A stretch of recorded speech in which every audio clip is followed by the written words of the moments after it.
Situé au cœur de l'Afrique équatoriale, le Gabon est particulièrement bien arrosé. Il présente donc une multitude de milieux aquatiques dont le fleuve Ogooué constitue le principal bassin hydrographique du pays. Son cours inférieur, qui s'étend de Ndjolé à Port-Gentil, s'écoule essentiellement à travers la forêt tropicale humide qui fait l'objet d'une exploitation très intensive depuis de nombreuses années. Cette exploitation accélérée des plus gros arbres de cette forêt doit avoir des conséquences non négligeables sur divers habitats ainsi que sur certaines espèces caractéristiques, dont ceux et celles des milieux aquatiques liés à ce type particulier de zone humide, la forêt inondable. Il était donc urgent de commencer à étudier la taxinomie des poissons du bassin inférieur de l'Ogooué et de préciser la structure de leur peuplement en différentes zones écologiques, forestières, lacustres et deltaïques.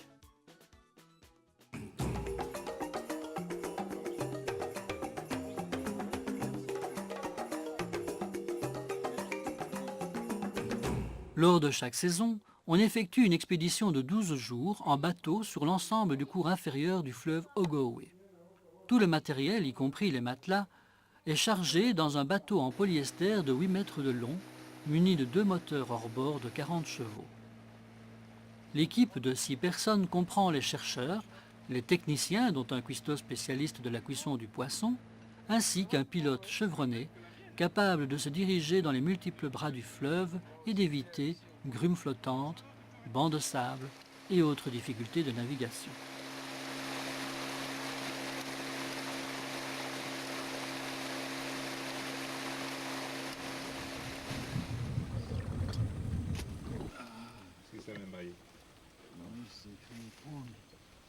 La qualité des eaux du bassin inférieur de l'Ogooué est évaluée in situ, par la mesure de différents paramètres physico-chimiques aux différentes stations d'échantillonnage. Tous les paramètres physico-chimiques tels que pH, température, conductivité, salinité, transparence, alcalinité, dureté, etc. ont été mesurés au cours de chaque campagne d'échantillonnage entre 8 h et 10 h du matin.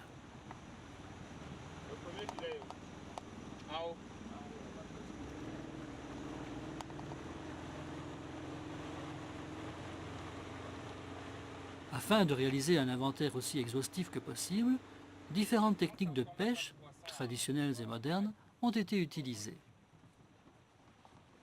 Tout d'abord, la pêche au filet maillant.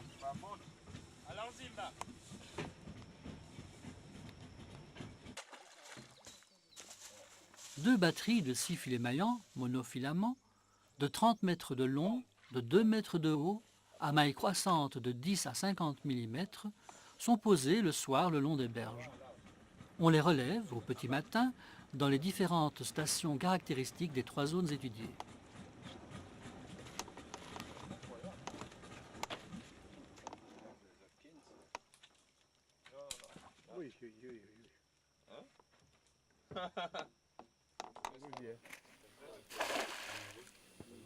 L'épervier, filet circulaire muni de plomb à sa périphérie, lancé par le pêcheur, s'étale à la surface de l'eau. Les bords lestés s'enfoncent rapidement dans l'eau et forment un entonnoir au-dessus du poisson.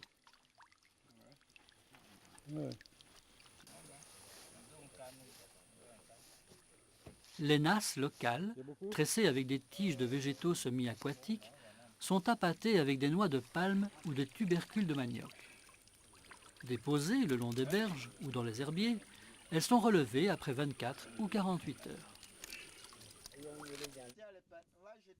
Les palangres, lignes à multiples hameçons, sont appâtées avec des vers, des morceaux de poisson ou des crabes. Déposés sur le fond du lit mineur, ils sont relevés après 24 heures. Il faut monter, il faut toujours descendre pour que ça reste un peu... Même niveau. Ouais. Un bâton de bois très léger, muni d'un fil de pêche de 60 cm avec hameçon appâté, flotte à la surface de l'eau. Il dérive avec le courant, ce qui attire les chilbés, ainsi facilement capturés.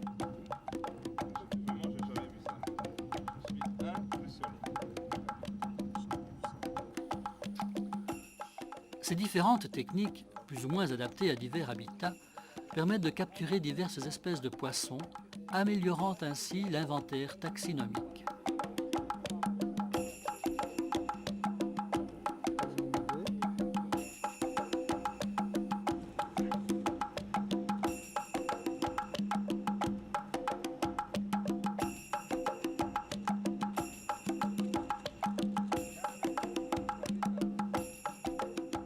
À chaque station échantillonnée, les poissons capturés sont démaillés et rassemblés en tas par type de maille. Il faut ensuite les identifier à l'espèce, en examinant par exemple chez les cyclidés les branchiospines, qui sont nombreuses et fines chez les planctonophages du groupe Oreochromis, et qui sont plus grosses et moins nombreuses chez les herbivores du groupe Tilapia. Chez les clupéidés, reconnaissables à leur serrature ventrale, on distingue les genres Pelonula du genre Odaxotrissa par la présence chez ce dernier de grandes dents au milieu de la mâchoire supérieure.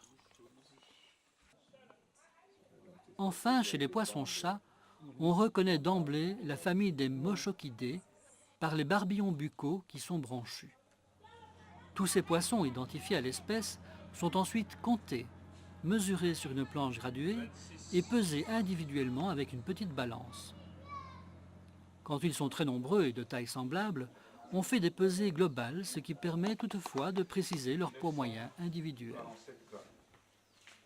Pour les espèces les plus fréquentes, on essaye de déterminer leur régime alimentaire en ouvrant leur estomac. Ceci permet de repérer les poissons frugivores amateurs des fruits d'arbres de la forêt, Cadécilure chilbé, ou les carnivores piscivores tels que Epsitus. Ainsi, les guildes alimentaires des peuplements piscicoles vont pouvoir être précisées par la suite. Pour l'étude de la maturité, on presse systématiquement le ventre des poissons adultes. Les mâles matures laissent souvent échapper leur laitance. Il faut toutefois disséquer les poissons pour préciser leur sexe et leur stade de maturité selon une échelle conventionnelle. Les quelques femelles au ventre ouvert montrent des ovaires plus ou moins développés avec des ovules de taille et de couleur divers selon les espèces. Dans certains cas, on peut même repérer les œufs embryonnés dans la bouche des cyclidés du genre Oreochromis, incubateurs buccaux.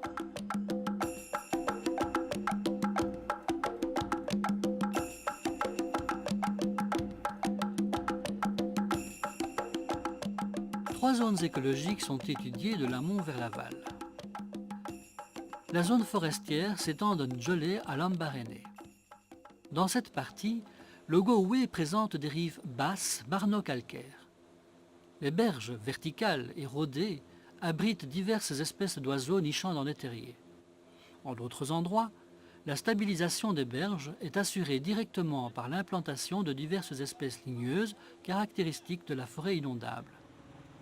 Dans d'autres cas, se développent entre l'eau et la forêt mature de larges bandes d'espèces arbustives monospécifiques telles que les marantacées. L'ensemble constitue ainsi une mosaïque d'habitats favorable à divers stades du cycle vital de nombreuses espèces de poissons. Ainsi, le chevelu de racines de certaines espèces d'arbres sert souvent de substrat de ponte pour les femelles de quelques espèces de poissons. En saison des pluies, le niveau du fleuve monte. Ces eaux s'étalent du lit mineur au lit majeur en pénétrant dans la forêt inondable.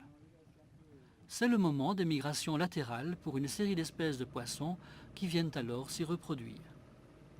Ils y trouvent une diversité d'habitats qui leur permettent d'y construire leurs nids et d'y élever leurs alevins. En saison sèche, le niveau des eaux baisse et la diversité des habitats et frayères apparaissent nettement dans cette forêt inondable, ce qui démontre le rôle fondamental de la forêt dans le maintien de la biodiversité des poissons. Dans la zone forestière sont particulièrement abondants les characidés, reconnaissables à leurs deux nageoires dorsales, la première rayonnée et la seconde adipeuse et petite. Leurs écailles cycloïdes sont lisses. Les Briconetiops se repèrent de suite par leurs nageoires colorées et les Bricinus par la présence sur chaque côté des flancs d'une bande noire plus ou moins large ou fine selon les espèces.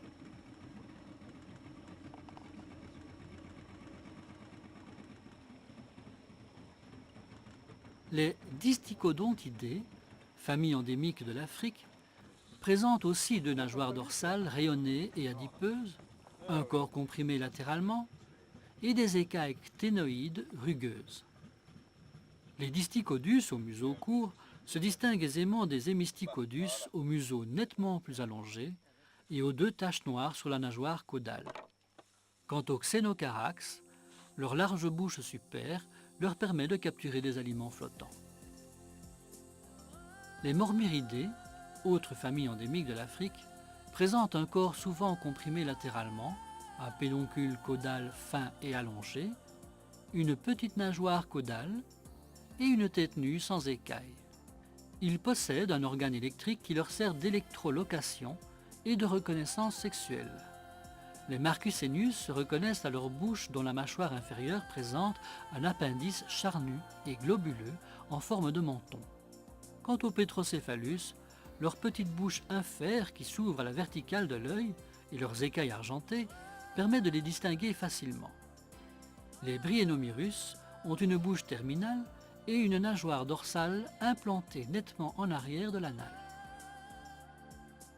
Les Hepsetidés, endémiques de l'Afrique, sont représentés par un seul genre et une seule espèce, Hepsetus odoe. Elles présentent deux nageoires dorsales rayonnées et adipeuses et des mâchoires allongées garnies de fortes dents pointues sur plusieurs rangées.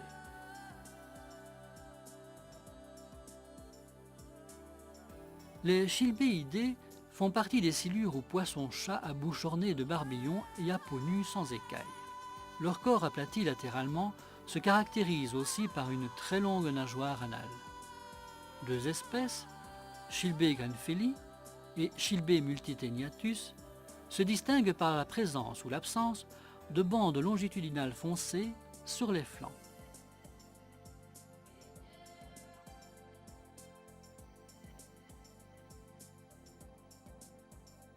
Les cyprinidés, au corps recouvert de grandes écailles cycloïdes lisses, ne présentent qu'une seule nageoire dorsale rayonnée et parfois une ou deux paires de petits barbillons.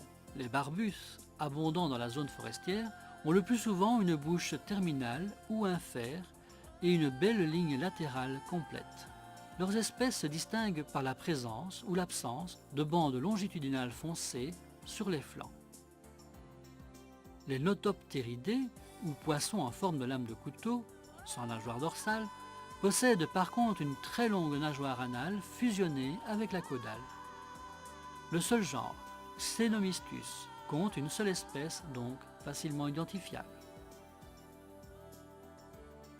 Les cyclidés, qui appartiennent à l'ordre des perciformes, caractérisés par la présence de nombreuses épines en divers endroits du corps, possèdent une longue nageoire dorsale rayonnée, munie de rayons épineux dans sa partie antérieure. La nageoire anale commence également par 3 rayons épineux. Le genre Hemichromys, fréquent en zone forestière, possède une bouche supère à mâchoire inférieure proéminente qui traduit un régime alimentaire piscivore.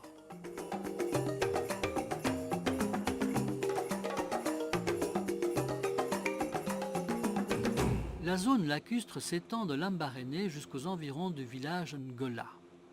À partir de Lambaréné, l'Ogooué, dont la largeur a atteint 2000 mètres, s'appuie sur la groupe granitique et diverge en 2 bras qui alimentent de nombreux lacs et marécages aux surfaces considérables.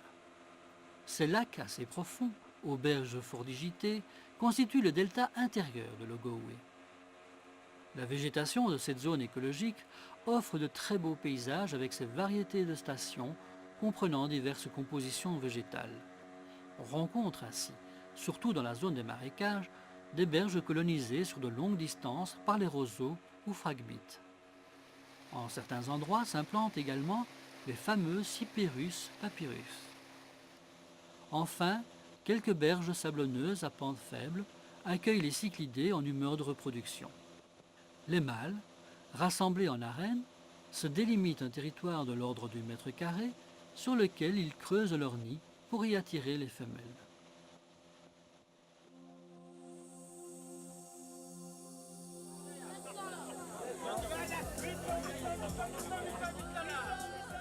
Les cyclidés, à longue nageoire dorsale épineuse dans sa partie antérieure, sont surtout représentés dans la zone lacustre par des planctonophages et des herbivores. L'espèce phare de cette zone lacustre est certainement le phytoplanctonophage Oreochromis schwebishi, au corps allongé, à la grande bouche et aux taches rose-bleu au milieu des écailles des flancs. Les mâles, qui creusent les nids dans les sables marneux, ont des lèvres épaisses joliment colorées, ce qui n'est pas le cas des femelles. Le groupe des tilapias, mangeurs d'herbes aquatiques, est représenté par Tilapia cabré, aux larges bandes noires verticales sur les flancs et aux écailles du ventre à petites taches rouge-brun. On rencontre également Tilapia toloni, à nageoire caudale couverte d'un réseau de taches et de lignes claires, et à la gorge rouge vif chez l'adulte mature. Enfin, Chromidotilapia se distingue par la présence d'un renflement papilleux de chaque côté du pharynx sur la partie antérieure de l'arc branchial, visible seulement par écartement de l'opercule. Les chanidés, au corps allongé et cylindrique, à tête de serpent et à nageoire caudale arrondie, ont une mâchoire inférieure proéminente, caractéristique des poissons piscivores. Le seul genre, Parachana, est représenté par une seule espèce dans le bassin inférieur de l'Ogooué.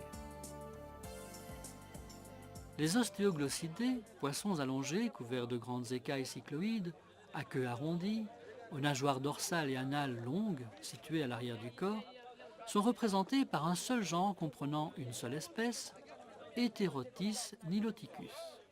C'est une espèce alien introduite au Gabon vers les années 1960 dans les étangs de pisciculture, d'où elle s'est échappée pour coloniser la zone lacustre du bassin inférieur de l'Ogooué. Au début, ce poisson dénommé sans nom par les pêcheurs n'était pas consommé. Maintenant, salé, séché et ou fumé, il est assez bien apprécié. Les élopidés, poissons allongés à queue fourchue, à bouche largement fendue, aux grands yeux recouverts partiellement d'une paupière adipeuse, sont représentés par une seule espèce, Elops lacerta, qui vit en milieu marin et qui fait des intrusions régulières dans la zone lacustre de l'Ogooué. Les polynémidés, poissons de mer tropicale, à corps allongé et couverts d'écailles rugueuses cténoïdes, présentent une seule espèce qui fait aussi des intrusions jusque dans la zone lacustre de l'Ogooué. Polydactylus quadrifilis, parfois dénommé capitaine de mer, se reconnaît d'emblée par un museau proéminent et surtout 4 longs filaments jaunes en dessous des nageoires pectorales. La zone deltaïque, c'est le delta maritime par excellence. Elle s'étend du village Ngola jusqu'à l'embouchure du fleuve à Port-Gentil. Dans cette zone, l'Ogooué traîne une masse considérable d'alluvions. Au point de vue botanique, cette zone présente en amont de longues berges à palmiers raffia. Plus vers l'aval, on va rencontrer des berges colonisées par Pandanus, aux longues feuilles lancéolées munies de fortes épines très piquantes. Plus vers l'embouchure, ce sont les palétuviers Rhizophora, qui seuls occupent le terrain grâce à leurs racines en échasse. Adaptation remarquable à ce milieu très fluctuant, où les marées, pourtant de faible amplitude, réussissent à inverser le courant jusqu'à plus de 50 km de l'embouchure et mettent à nu les vases fertiles.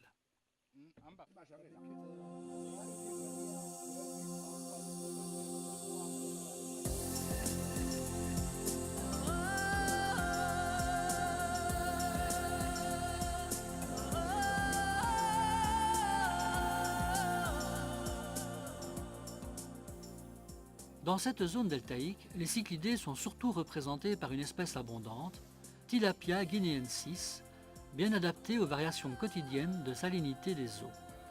Cette espèce se reconnaît d'emblée par sa coloration argentée et sa nageoire caudale bicolore, à partie supérieure grisâtre et à partie inférieure jaunâtre. Les clarotéidés, dénommés localement mâchoirons, sont des silures à bouche terminale, avec 3 à 4 paires de barbillons et aux nageoires dorsales et pectorales munies de fortes épines. Ils sont représentés par Chrysictis, qui est caractérisé par un barbillon nasal bien développé et une nageoire caudale nettement fourchue. Chrysictis nigrodigitatus, abondant en zone deltaïque, est évidemment euryalin. Les cyanidés, poissons surtout marins, sont représentés par une seule espèce, Pseudotolitus elongatus. Dénommé localement le bossu, il se reconnaît aisément par sa grande bouche oblique et une longue et robuste épine à la nageoire anale. Cette espèce effectue des intrusions régulières en eau saumâtre et douce. Les hémulidés sont des perciformes surtout marins, au corps oblong couvert d'écailles cténoïdes, avec 2 narines de chaque côté et le préopercule denticulé. Pomadacis, ou dorade grise, se reconnaît à son fond argenté avec de petites taches rondes foncées dispersées suivant les rangées d'écailles sur le dos et sur les flancs. Pectorhynchus, ou diagramme à grosses lèvres, se caractérise par son profil antérieur fortement convexe et ses grosses lèvres évidemment. Essentiellement marins, les monodactylidés sont représentés par une seule espèce du genre Monodactylus qui fait des intrusions en zone deltaïque. Elle se reconnaît aisément par son corps en forme de triangle fortement comprimé latéralement. Les élotridés sont des poissons d'eau douce ou saumâtre, assez trapus, qui possèdent 2 nageoires dorsales bien séparées, dont la première est épineuse. Le genre Eleotris se caractérise par une épine préoperculaire peu visible.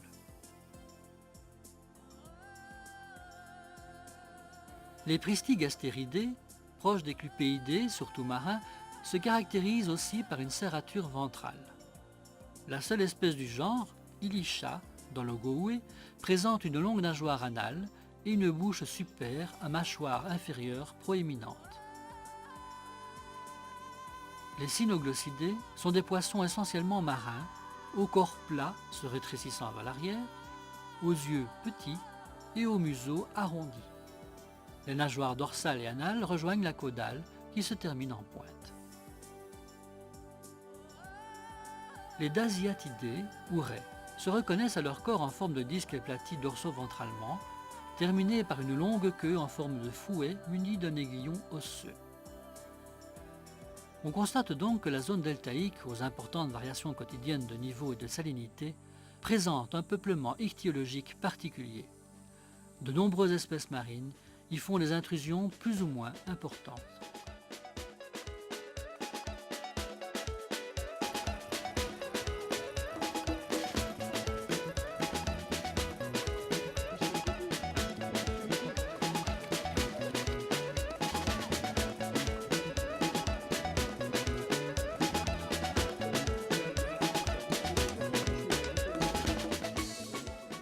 La biodiversité des poissons du bassin inférieur de l'Ogooué commence enfin à se clarifier et notre étude constituera un sérieux état de référence qui devra aider à l'avenir les autorités gabonaises à développer leur politique de gestion durable des ressources halieutiques de la région. Situé à cheval entre le milieu marin et le milieu du Sakikol, le bassin inférieur de l'Ogooué regorge d'une faune ichthyologique remarquablement riche.